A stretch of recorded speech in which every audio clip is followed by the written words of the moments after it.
Hello student, कैसे हो? आशा करता हूँ ठीक ही होंगे।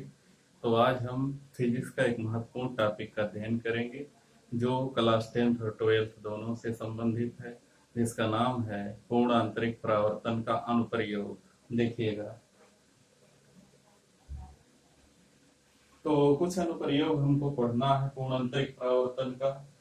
तो इसमें पहला दिया है जल में परखनली का चमकीला दिखना। देखते हैं जल में परखनली चमकीला कैसे दिखती है। तो मान लीजिए कोई बीकर है, ये इसमें एक परख नली रखी हुई है और बीकर में जल भरा हुआ है।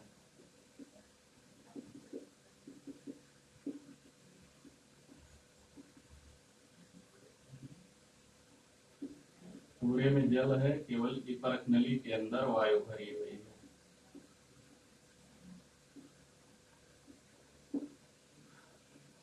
तो हमारी ये टेस्ट ट्यूब है, एक परख नली है जो जल की उसमें रखी हुई है बीकर में, और परख नली के अंदर जल नहीं है। तो अब प्रकाश की किरण जो है यहाँ से ऐसे बाहर से कहीं से ऐसे जा रही है। दो किरणें हैं, यहाँ मान लो कोई सूर्य है या टॉर्च है, कुछ भी होगा। यहाँ से प्रकाश की किरणें बिल्कुल ऐसे चल रही है। जब यहाँ पड़ेगी तो पड़ने के बाद थोड़ा सा मुड़ जाएंगी, ये भी थोड़ा सा मुड़ जाएगी। एक वायु से जा रही है जल में, तो एक विरल माध्यम से सघन माध्यम में जाने पर अविलंब की ओर थोड़ा सा झुक जाती है, तो ऐसा हो जाएगा। फिर यहाँ जल से जाएंगे, ये कांच है और कांच से फिर इधर वायु है। कांच से वायु एक विरल माध्यम है, सघन माध्यम से विरल माध्यम में जा रही है। अगर यहाँ पर अविलंब खींचे और इसका मान 41 अंश 49 मिनट से ज्यादा हो जाए कोण आई का, तो ये प्रकाश की किरणें विरल माध्यम में बिल्कुल नहीं जाती हैं और सघन माध्यम में ही वापस लौट आती हैं। और सघन माध्यम में वापस लौट आती है। अगर कोई व्यक्ति यहाँ से इसको देखता है, कोई व्यक्ति यहाँ से इसको देखता है,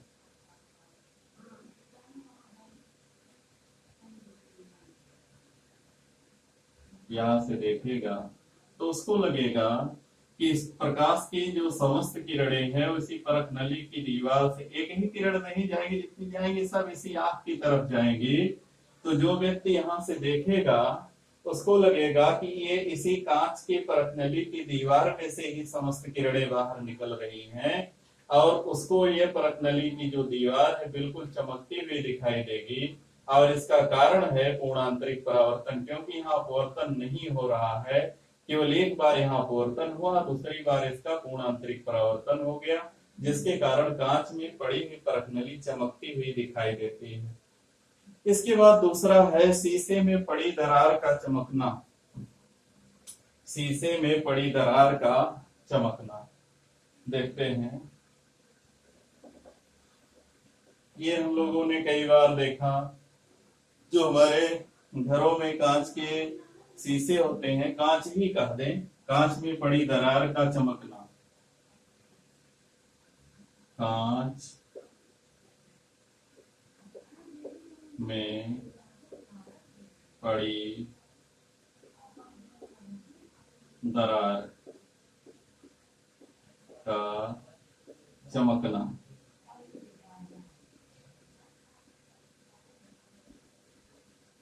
तो मान लीजिए कांच है बड़ा सा ऐसे, और ये जब मान लीजिए कहीं गिर गया और ऐसे बीच में से टूट गया, और कांच जब टूटता है तो इसके बीच में ऐसे कितना भी इसको जोड़े रखो, लेकिन बीच में थोड़ी सी जगह हो जाती है। जब टूटता है तो इसके बीच में थोड़ा सा खाली स्थान ऐसे बन जाता है, और जब बन जाता है, इस पर जब प्रकाश की कोई किरण पड़ती है ऐसे, तो पड़ने के बाद ये अभिलंब ये कांच से वायु में, ये इधर वायु भरी है इसके बीच में, और ये पूरा इधर कांच है, इधर कांच है। तो जब कांच से वायु में जाती है तो ये जो इसका पूर्ण आंतरिक परावर्तन हो जाता है। दूसरी किरण आएगी, उसका पूर्ण आंतरिक परावर्तन हो जाएगा। तीसरी किरण आएगी, उसका पूर्ण आंतरिक परावर्तन हो जाएगा। इधर से किरण आएगी, पूर्ण आंतरिक परावर्तन हो जाएगा। इधर से कोई किरण, ऐसे पूर्ण आंतरिक परावर्तन हो जाएगा। तो जितनी भी किरणें आएंगी उनका पूर्ण आंतरिक परावर्तन हो जाएगा। प्रकाश की कोई भी किरण इसमें से होकर नहीं जाएगी। यदि कोई व्यक्ति देखता है तो यहाँ पर एक चमकीला बिंदु, यहाँ चमकीला बिंदु, जितनी किरणें जहां जहां टकराएंगी वो बिंदु चमकीला ही दिखेगा। ये सभी बिंदु चमकीले दिखते हैं, यानी कहने का मतलब इसके जो समस्त प्रकाश है यहाँ बीच में चमकते हुए दोनों किनारों पर दिखाई देते हैं। तो इसलिए जो कांच में जब दरार पड़ जाती है तो वो पूरे कांच से ज्यादा चमकती हुई दिखाई देती है। इसका भी कारण पूर्ण आंतरिक परावर्तन ही है। इसके बाद अगला है हीरे की चमक। हीरे को जानते हो, बहुत ज्यादा चमकता है। हीरे की चमक, इसका क्या कारण है? हीरे की चमक, तो हीरे के लिए जो क्रांतिक कोण होता वायु और हीरे के लिए वो सिर्फ 24 अंश होता है। 24 अंश से ज्यादा जब कोण बन जाएगा तो पूर्ण आंतरिक परावर्तन होगा। हीरे की जो आकृति होती है बिल्कुल अनियमित, ऐसे हीरे की आकृति। यदि इसमें प्रकाश की कोई किरण कहीं से प्रवेश कर गई, अंदर किसी भी तरीके से प्रवेश कर गई या टकराएगी तो पारदर्शी होता है। लेकिन जब कांच से वायु में निकलने लगेगी तो इसका पूर्ण आंतरिक परावर्तन हो जाएगा, यहाँ चली जाएगी। यहाँ से पूर्ण आंतरिक परावर्तन होगा, यहाँ चली जाएगी। यहाँ से यहाँ आ जाएगी, यहाँ से यहाँ चली जाएगी, यहाँ से इधर आ जाएगी, इधर से ऐसे चली जाएगी। तो कोई भी किरण जब एक बार घुस जाती है तो हीरे के अंदर उसका पूर्ण आंतरिक परावर्तन होता रहता है। और जब तक 24 अंश 24 अंश से ज्यादा कोण बनता रहता है तब तक ये इसी के अंदर घूमती रहती है। जब कोण 24 अंश से कम हो जाता है, 24 अंश से कम हो जाता है, तो ये प्रकाश की किरण जो है वो कहीं ना कहीं से बाहर निकल जाती है। तो ज्यादा चांस है कि 24 अंश से ज्यादा ही कोण बनेगा, और ज्यादा बनने पर ये इसी के अंदर प्रकाश जो है घूमता रहता है, जिससे हीरा जो है एकदम चमकता हुआ दिखाई देता है। यह है हीरे की चमक का कारण। इसके बाद अगला है, इसके बाद अगला है रेगिस्तान में मरीचिका, मैरेज इन डेजर्ट। रेगिस्तान, ये कई बार पूछा जाता है। रेगिस्तान में मरीचिका,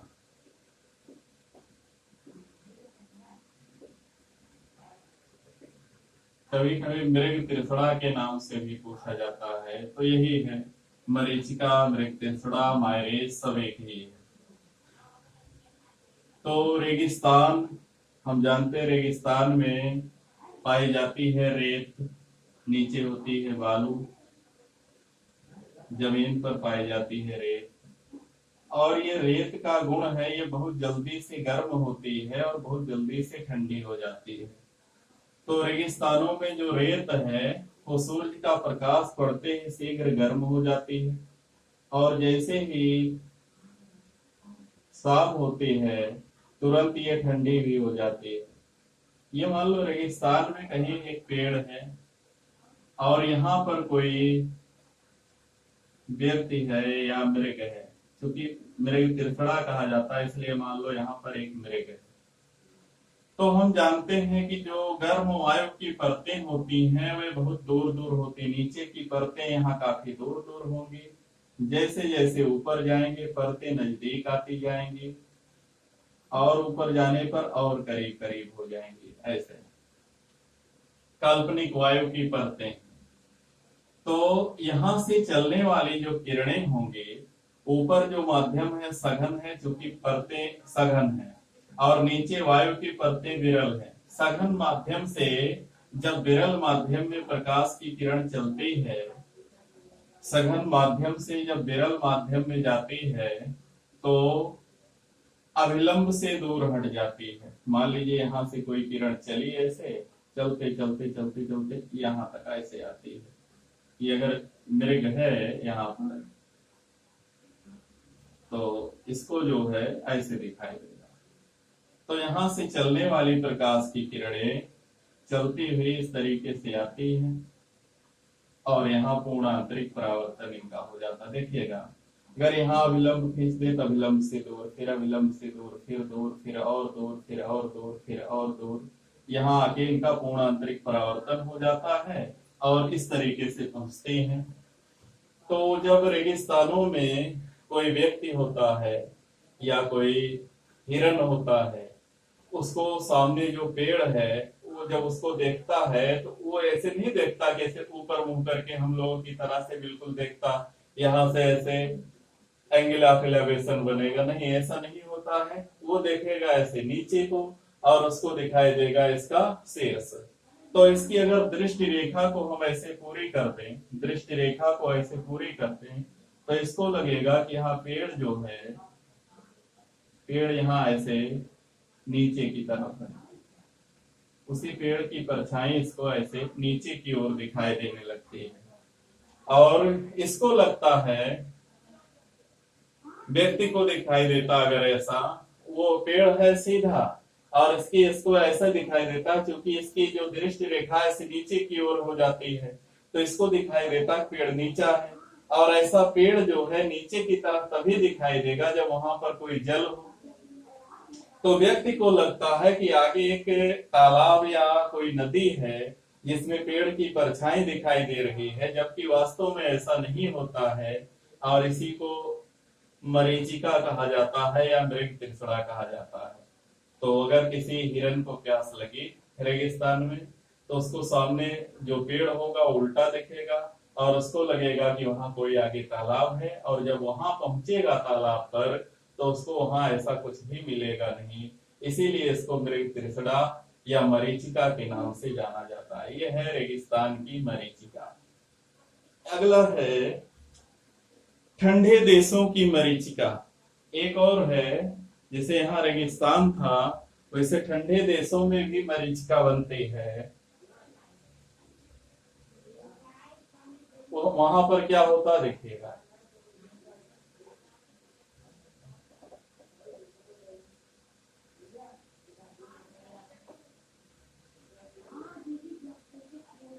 ठंडे देशों में मरीचिका। ठंडे देशों में क्या होता है, नीचे बिल्कुल बर्फ जमी हुई होती है, बर्फ जमी हुई होती है। ठंडे देशों में जमीन पर बर्फ जमी हुई होती है, और ऊपर जो है जैसे जैसे जाएंगे वैसे तापमान थोड़ा गर्म होता है और नीचे तापमान ठंडा होता है। तो यहाँ वायु की परतें बहुत नजदीक पाई जाती हैं, और जैसे जैसे हम ऊपर जाते हैं वायु की परतें एक दूसरे से दूर दूर हो जाती हैं। इस तरीके से ऊपर जाने पर वायु की परतें एक दूसरे से बिल्कुल दूर हो जाती हैं। तो यहाँ पर क्या होगा, यहाँ पर होगा कि यदि कोई व्यक्ति यहाँ पर है,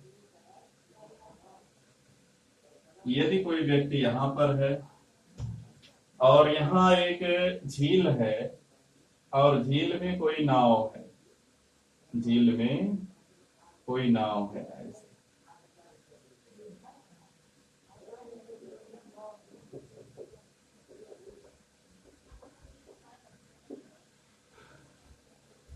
अगर झील में कोई नाव है और व्यक्ति देखता है, तो इसके नेत्र से चलने वाली प्रकाश की किरणें जब इसको देखेगा, तो इसकी किरणें ऐसे चलेगी और यहाँ तक जाएंगे ऐसे। यहाँ से चलने वाली प्रकाश की किरणें बार बार अपवर्तित होंगी, यहाँ जाएंगी, सघन माध्यम से विरल में अभिलंब से दूर हटेंगे, फिर अभिलंब से और दूर, फिर और दूर, फिर यहाँ जो परत होगी यहाँ पर पूर्ण आंतरिक परावर्तन हो जाएगा और इसके बाद जो व्यक्ति होगा उसके नेत्र पर प्रकाश की किरण ऐसे आएंगे। ये देख रहा है इसको, नाव को, नदी में या झील में, लेकिन इसको, इसकी जो दृष्टि रेखा ऐसे ऊपर की तरफ देख रही है। तो अगर हम इसको ऐसे आगे बढ़ाएं तो ये जो व्यक्ति है, इसको यहाँ जो नाव का चित्र है ऐसे दिखेगा।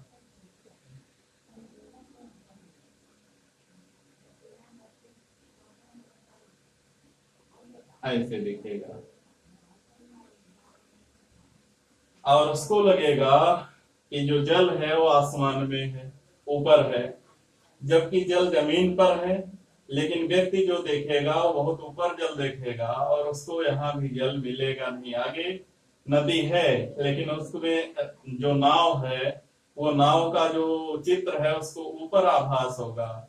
और यहाँ भी ये ठंडे देशों में मरीचिका कहलाएगी, क्योंकि जल, जहाँ जल वास्तव में है वहां उसको जल नहीं दिखेगा और रेगिस्तान में जहाँ जल नहीं है वहां उसको जल दिखाई देता है। तो ये है ठंडे देशों में मरीचिका। इसके बाद आगे है मछली द्वारा प्रेक्षित विश्व, यानी मछली को जो संसार है वो कितना बड़ा दिखाई देता है। देखते हैं। मान लीजिए ये कोई समुद्र है जिसमें बहुत जल भरा हुआ है।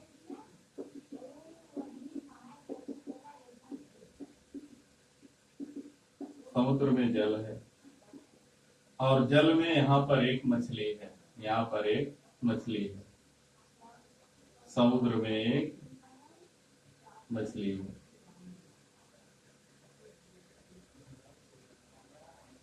और ये मछली जो है ये जब देखती है यहाँ से ऊपर ऐसे, चाहे इधर देखती है,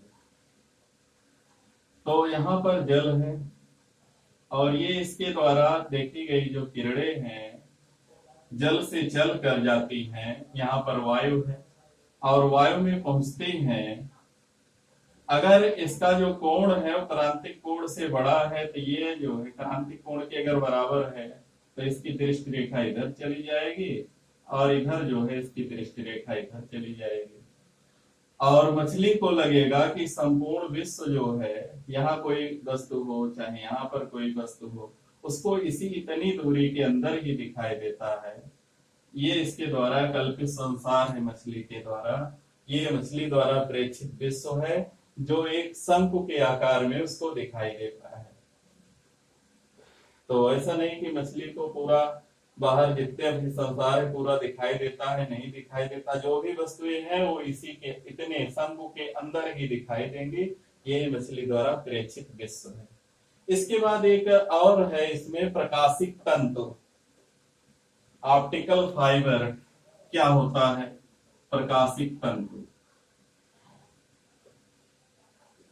प्रकाशिक तंतु क्या होता है? क्वार्टज की एक पाइप होती है, क्वार्टज की एक पाइप होती है बहुत पतली सी।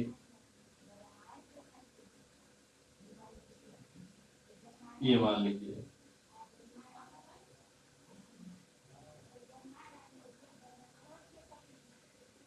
क्वार्टज का अपवर्तनांक होता 1.7 और इसके